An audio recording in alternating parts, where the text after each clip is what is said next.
Chapter 10. The opposite of addiction is connection. Since the beginning, God has taken broken people and connected them into something bigger and better than themselves. Moses killed a man and ran away from responsibility, but God found him in the desert and connected him to his people. Moses followed God and became Israel's greatest prophet in Exodus 1 through 20. Naomi lost her husband, her sons, and had given herself completely to despairs. But God connected her to Ruth, who gave her hope and family, Ruth 1 through 4.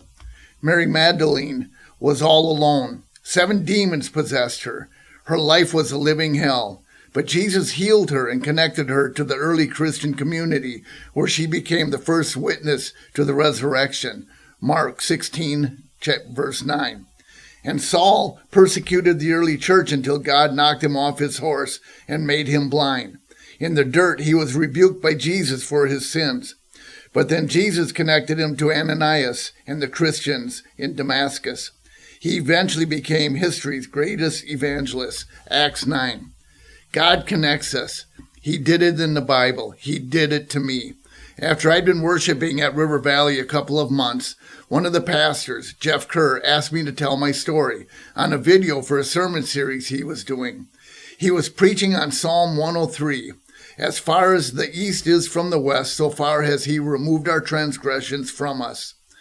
A few days later, I sat down in front of a camera and spoke honestly about all the things I had done and what Jesus had done for me.